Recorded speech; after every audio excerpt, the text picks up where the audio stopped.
കേരളത്തിലെ അതിമനോഹരമായ വനാന്തർഭാഗങ്ങളിൽ വെച്ച് അല്ലെ പരിസര പ്രദേശത്ത് വെച്ച് ചിത്രീകരണം പൂർത്തിയാക്കിയ ഹിച്ച്കോക്ക് മോഡൽ പടം എന്നൊക്കെ പറഞ്ഞ അവകാശവാദങ്ങളൊക്കെ ആയിട്ട് പ്രദർശനത്തിനെത്തിയ 1973 പ്രദർശനത്തിനെത്തിയ ഒരു ചിത്രമായിരുന്നു രാക്കുയിൽ.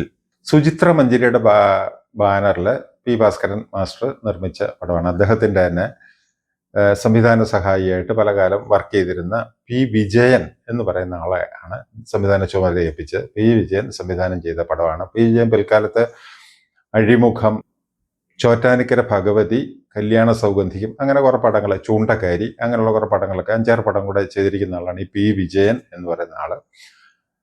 അപ്പൊ ഈ രാക്കുയിൽ എന്ന് പറയുന്ന പടം, അതിന്റെ ടൈറ്റിൽ ലോഗോ തന്നെ പരസ്യങ്ങളൊക്കെ പത്രത്തിൽ വരുമ്പോഴത്തേക്കും ശരിക്ക് ശ്രദ്ധ പിടിച്ചു വരുന്നൊരു പരസ്യ ഇതായിരുന്നു. ഈ രാക്കുയിലിന്റെ ചില അക്ഷരങ്ങളിൽ ഇങ്ങനെ ഒരു ഇതായിട്ടുള്ള ഒരു എന്താണ് പറയുക, ഇതിനെയൊക്കെ പിടിക്കുന്ന രീതിയിലുള്ള ഒരു വേട്ടയാടുന്ന പരുന്തിന്റെ പോലത്തെ കൈയും ഇതൊക്കെ വെച്ചിട്ടുള്ള ഫിറ്റ് ചെയ്തിട്ടുള്ള രീതിയിലുള്ള നല്ല ഭംഗിയുള്ള ടൈറ്റിൽ ലോഗോ ഡിസൈനും ഒക്കെ ആയിരുന്നു. ഭംഗി മീൻസ് ഒരു ആകാംക്ഷ ജനിപ്പിക്കുന്ന.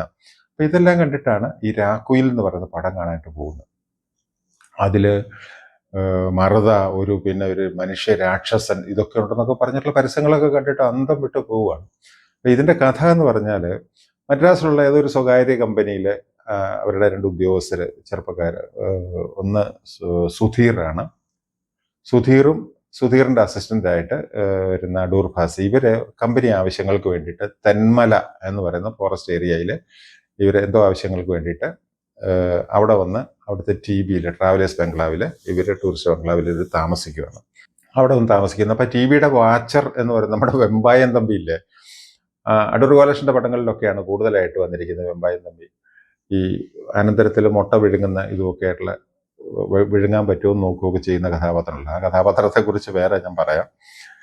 ആ വെമ്പായം തമ്പിയാണ് അവിടുത്തെ വാച്ചറായിട്ടുള്ളത്. ഈ വെമ്പായം തമ്പി ഇവരോട് പറയും, ഇത് കുഴപ്പം പിടിച്ചൊരു സ്ഥലമാണ്. ഇതുപോലത്തെ പല സിനിമകൾ നമ്മൾ കണ്ടിട്ടുണ്ട്, ഈ വാച്ചർ കഥ പറയുന്നത് അല്ലെങ്കിൽ പേടിപ്പിക്കുന്നതൊക്കെ ആയിട്ടില്ല.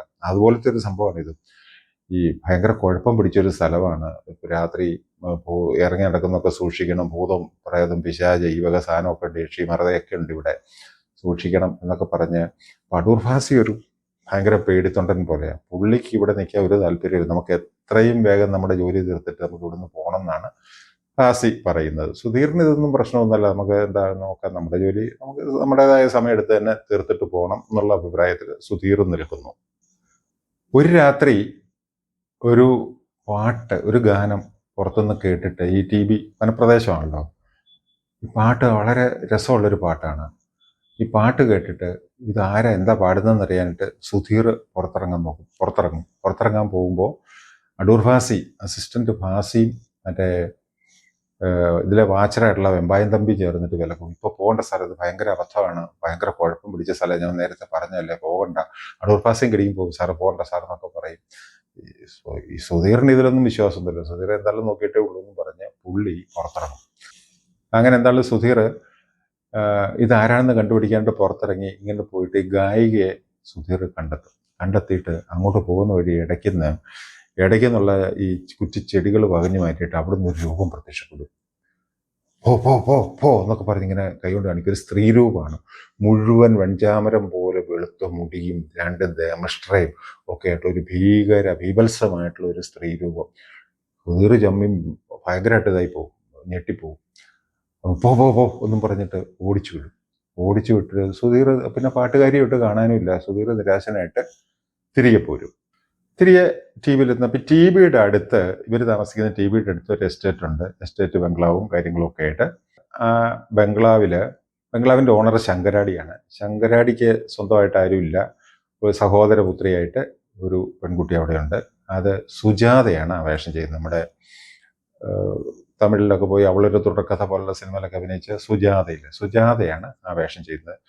ഈ സുജാത ഒരു മനോരോഗത്തിന്റെ ലക്ഷണങ്ങൾ പലപ്പോഴും കാണിക്കുന്നു, മനോരോഗിയെ പോലെ പെരുമാറുന്നു. ഇവിടെ ചികിത്സിച്ച് ശരിയാക്കാനുണ്ട് ശങ്കരാടി ലക്ഷക്കണക്കിന് രൂപ ചെലവിടുന്നുണ്ട്. പക്ഷെ ഇതൊന്നും പ്രയോജനത്തിലെത്തുന്ന ഇവള് വീണ്ടും മനോരോഗത്തിന്റെ അവസ്ഥയിലേക്ക് തന്നെ പോയിക്കൊണ്ടിരിക്കുകയാണ്. ഒരിക്കല് സുധീർ TBയിലിരിക്കുമ്പോൾ ഈ രാത്രിയില് ഇവിടുന്ന് ഒരു അലർച്ച ബഹളവും എല്ലാം കൂടെ കേൾക്കും എസ്റ്റേറ്റ് ബംഗ്ലാവിൽ നിന്ന്. സുധീർ ആരാണെന്നുള്ള അറിയാനായിട്ട് ഓടി വരുമ്പോഴത്തേക്കും ഈ ഇവളെ സുജാതയെ ഒരു വണ്ടിയെ കയറ്റി ആംബുലൻസിൽ കയറ്റിയിട്ട് വണ്ടി ഓടിച്ചു പോകുന്നതായിട്ട് കാണും. ഇത് അന്വേഷിച്ച് സുധീർ തിരക്കി ഹോസ്പിറ്റലിൽ ചെല്ലും. പിറ്റേ ദിവസം ഹോസ്പിറ്റലിൽ ചെന്നിട്ട് ഡോക്ടറുമായിട്ട് സംസാരിക്കും. ഡോക്ടർ സംസാരിച്ചിട്ട് എന്താ കാണാമല്ലോ, കുഴപ്പമൊന്നുമില്ല, ഇന്ന സ്ഥലത്ത് ഇന്ന വാർഡിലുണ്ട് കാണാമെന്നും പറഞ്ഞ് സുധീർ ഇത് കാണാനായിട്ട് ഈ പെണ്ണെ കാണാനായിട്ട് അങ്ങോട്ട് പോകുമ്പോൾ ഇടയ്ക്ക് അവിചാരിതമായിട്ട് വേറൊരു വാർഡിൽ ഒരു മനുഷ്യ രാക്ഷസനെ കാണുവാണ്. പരസ്യത്തിൽ പറഞ്ഞ ശരിയാണ്, ഒരു മനുഷ്യ രാക്ഷസൻ, ഒരു 7 അടിയോളം പൊക്കം വരുന്ന ഭയങ്കര മസിൽസ്, കയ്യിലൊക്കെ കൂർത്ത നഖങ്ങളും കട്ട പിടിച്ച പുരിയോ നീണ്ട മുടിയോ ഇതൊക്കെ ആയിട്ടൊരു മനുഷ്യ പിശാചെന്ന്, മനുഷ്യ രാക്ഷസൻ എന്നൊക്കെ പറയാൻ പറ്റുന്ന ജസ്റ്റിൻ എന്ന് പറയുന്ന നടനാണ് ആ വേഷം ചെയ്തിരിക്കുന്നത്. തമിഴിൽ നമ്മുടെ ഇവിടെയൊക്കെ ബബിത ജസ്റ്റിൻ എന്ന് പറഞ്ഞൊരു ഡാൻസ് ചെയ്യാനായിട്ടൊക്കെ വന്നിരുന്നൊരു നടിയുണ്ടല്ലോ. ഈ ബബിതയുടെ ഒക്കെ അച്ഛനായിട്ടുള്ള MGRന്റെ പടങ്ങളിലോ മറ്റ് ശിവാജിയുടെ പടത്തിലോ ഒക്കെ സ്ഥിരം വില്ലനായിട്ട് തമിഴ് പടങ്ങളിൽ, മലയാള പടത്തിലും കുറേ എണ്ണത്തിൽ വന്നിട്ടുണ്ട്. ജസ്റ്റിൻ എന്ന് പറയുന്ന ഭയങ്കര മസിലും ഇതൊക്കെ ഉള്ളൊരു മനുഷ്യനാണ്. അയാളാണ് ഈ മനുഷ്യ രാക്ഷസനായിട്ട് വരുന്നത്. ഈ മനുഷ്യ രാക്ഷസനെ കാണും. അങ്ങനെ ഇതെന്താണെന്നുള്ള ഒരു പിടിയും കിട്ടാൻ നമുക്ക് കുറച്ച് കഴിയുമ്പോൾ ഇതിന്റെ സസ്പെൻസ് കൂടിയിട്ട് നമുക്ക് ഒരു താല്പര്യം നഷ്ടപ്പെട്ട രീതിയിൽ പോകുന്നൊരു പടമായിരുന്നു ഈ രാക്കുയിൽ എന്ന് പറയുന്നത്. മനുഷ്യ രാക്ഷസൻ ഇത് കഴിഞ്ഞിട്ട് ഇയാളെ സുധീറിനെ തപ്പിയിട്ട് സുധീറിന്റെ ഒരു സഹോദരൻ TK ബാലേന്ദ്രൻ വരുന്നുണ്ട്. പിന്നീട് അറിയുന്നത് ബോംബെയിലെ ഒരു ഉസ്താദുണ്ട്, ഒരു കള്ളക്കടത്തിന്റെ ഇതിന്റെ ഒക്കെ ആയിട്ടുള്ള ഒരു ഉസ്താദുണ്ട്. വീരരാഘവൻ നായരാണ് ഉസ്താദായിട്ട് വരുന്നത്. അപ്പൊ ഈ വീരരാഘവൻ നായരെ ഈ തന്നെ പറ്റിച്ച് അവിടുന്ന് ഈ വീരരാഘവൻ നായരുടെ കമ്പനിയിൽപ്പെട്ട അല്ലെങ്കിൽ അയാളുടെ സംഘത്തിൽപ്പെട്ട ഒരാളാണ് TK ബാലേന്ദ്രൻ. അയാൾ എന്തിനാണ് സുധീറിനെ തപ്പി ഇവിടെ വരുന്നത്? ഇയാള് വന്ന ഇയാള് ഈ പെണ്ണിനെ അടിച്ചോണ്ട് പോകും. അയാളെ തപ്പിയിട്ട് അയാളെ കൊല്ലാനായിട്ട് ഉസ്താദ്, അതായത് വീരരാഘവൻ നായർ വീരൻ, 2 പ്രൊഫഷണൽ കില്ലേഴ്സിനെ വിടുന്നു. വില്ലി ജിമ്മി എന്ന് പറയുന്ന 2 പ്രൊഫഷണൽ കില്ലേഴ്സിനെ വിടും. നമ്മുടെ വേവിച്ച ജോസ് പ്രകാശും ചന്ദ്രാജിയാണ് ആ വേഷത്തിൽ വരുന്നത്. ഇങ്ങനെയൊക്കെ വന്നിട്ട് മൊത്തം കെട്ടുപിണഞ്ഞു പോകുന്നൊരു കഥയാണ്. ഇത് എന്തിനു വരുന്നു എന്നൊക്കെ പറഞ്ഞ് വളരെ ബാലിശമായിട്ട് രീതിയിൽ എടുത്തു വെച്ചിരുന്ന ഒരു പടമായിപ്പോയി. സത്യം പറഞ്ഞാൽ വിലയ്ക്ക് വാങ്ങിയ വീണയൊക്കെ, സുചിത്ര മഞ്ചരിയാണ് ഈ പടത്തിന്റെ പ്രൊഡ്യൂസേഴ്സ്, വിലയ്ക്ക് വാങ്ങിയ വീണ പോലുള്ള പടമൊക്കെ എടുത്താണല്ലോ എന്നുള്ളൊരു ഇതിലും പിന്നെ പരസ്യവാചകങ്ങളുടെ ഒരു ആകാംക്ഷയൊക്കെ കണ്ടിട്ടാണ്, അതൊക്കെ കാരണമാണ് ഈ പടം കാണാൻ പോകുന്നത്. അവസാനം വന്ന് ഉള്ളി തൊലി പൊലിച്ച പോലെയായി പോകും ഈ കഥ എന്ന് പറയുന്നത്. അങ്ങനെ വന്നിരിക്കുന്ന ഒരു കഥയായിരുന്നു ഈ രാക്കുയിൽ എന്ന് പറയുന്നത്. ഇതില് ഇവർക്ക് ഈ ഒരു അധോലോക സംഘം നടത്തുന്ന ബോംബെ അധോലോകത്തിലെ ഒരു വലിയ ഉസ്താദായിട്ടുള്ള ഒരു മനുഷ്യനൊക്കെ ഇത്ര പോട്ടന്മാരായിരുന്നു എന്ന് നമുക്ക് സംശയം തോന്നിപ്പോകുന്ന രീതിയിലാണ് ഈ കഥാപാത്രങ്ങളുടെ പാത്ര സൃഷ്ടിയൊക്കെ നടന്നിരിക്കുന്നത്. സഹിക്കാൻ പറ്റാത്തൊരു അവസ്ഥയിലേക്ക് പോകും. പോട്ടെ, ഇതിലെ അവസാനം കഥ തെളിഞ്ഞു വരുമ്പോൾ ഇതിൽ ഇവിടെ നടക്കുന്ന ഇയാളുടെ സംഭവങ്ങളൊക്കെ അറിയാൻ വേണ്ടിയിട്ട് ഉസ്താദിനെ പിടിക്കാനും ഹോസ്പിറ്റലിന്റെ ബാക്ക്ഗ്രൗണ്ടില് ഇവളെ ഭ്രാന്തിയാക്കി തീർക്കാൻ വേണ്ടി നടത്തുന്ന ശ്രമങ്ങളും സ്വത്തടിച്ചു മാറ്റല് തുടങ്ങിയ പരിപാടിയൊക്കെ അയാളെ കണ്ടുപിടിക്കാനായിട്ട് വന്ന CID ഉദ്യോഗസ്ഥന്മാരായിരുന്നു ഈ സുധീറും അടൂർ ഫാസിയും എന്നറിയുന്നത്. അങ്ങനെ അവസാനം വരും ഒരു പോലീസുകാരൻ നിന്നിട്ട് ഇതിന്റെ അപ്പൊ അതെങ്ങനെയായിരുന്നു, അപ്പൊ എന്തായിരുന്നു ഈ മറുത?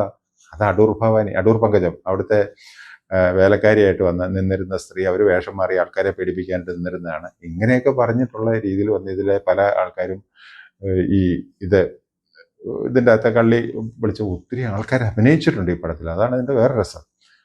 എന്താണേലും ഇങ്ങനെ വന്നിട്ട് ദയനീയമായിട്ട് പരാജയമായി പോയൊരു പടമായിരുന്നു ഈ രാക്കുയിൽ എന്ന് പറയുന്നത്. പക്ഷേ നല്ല ഒന്നാന്തരം 4 പാട്ടുണ്ടായിരുന്നു. പുകഴേന്തിയാണ് മ്യൂസിക് കൊടുത്തിരിക്കുന്നത്. പുകഴേന്തി കൊടുത്ത ഈ പാട്ടുകൾ ഇന്ന് കിട്ടാനില്ല എന്ന് ഓർക്കുമ്പോഴത്തേക്കും വലിയ സങ്കടമാണ്. പുകഴേന്തി P. ഭാസ്കരൻ മാസ്റ്ററുടെ വിത്തുകളിലെയൊക്കെ പാട്ട് ഓർമ്മയില്ലേ? അത്രയോ നല്ല പാട്ടുകൾ ചെയ്തിരിക്കുന്ന ടീമാണ്. അതിലെ ഈ പാട്ടുകൾ ഇന്ന് കിട്ടാനില്ല. ഇന്നത്തെ മോഹന സ്വപ്നങ്ങളെ എന്ന് തുടങ്ങുന്ന ജാനകി പാടിയ അസാമാന്യ ഭംഗിയുള്ള ഒരു പാട്ടുണ്ട്. ആ പാട്ട് യൂട്യൂബിലുണ്ട്. അതൊഴികെയുള്ള പാട്ടുകളെല്ലാം വാരുണി പെണ്ണിനു മുഖം കറുത്തു, കോപം വല്ലാത്ത കോപം, അങ്ങനെ ഒരു പാട്ട്, അത് ലഭ്യമല്ലാത്തൊരു പാട്ടാണ്. പിന്നെ ഉള്ളത് ശ്യാമസുന്ദരി രജനി, അങ്ങനെ തുടങ്ങുന്ന ഒരു പാട്ട്. പിന്നെ ഒരു ഓരോ ഹൃദയസ്പന്ദനം എന്ന് പറഞ്ഞു തുടങ്ങുന്ന പാട്ട്. ഇതൊന്നും ഇപ്പൊ യൂട്യൂബിൽ പോലും കിട്ടാനില്ല. നല്ല ഒന്നാന്തരം പാട്ടുകളായിരുന്നു. അത് ആരുടെയെങ്കിലും കയ്യിൽ എങ്ങനെയെങ്കിലും പഴയത് കളക്ഷൻ വല്ലതും ഉണ്ടെങ്കിൽ അപ്ലോഡ് ചെയ്യുവാണെങ്കിൽ നന്നായിരുന്നു എന്ന് പറഞ്ഞൊരു അഭ്യർത്ഥനയോടുകൂടി ഇതങ്ങ് നിർത്താം.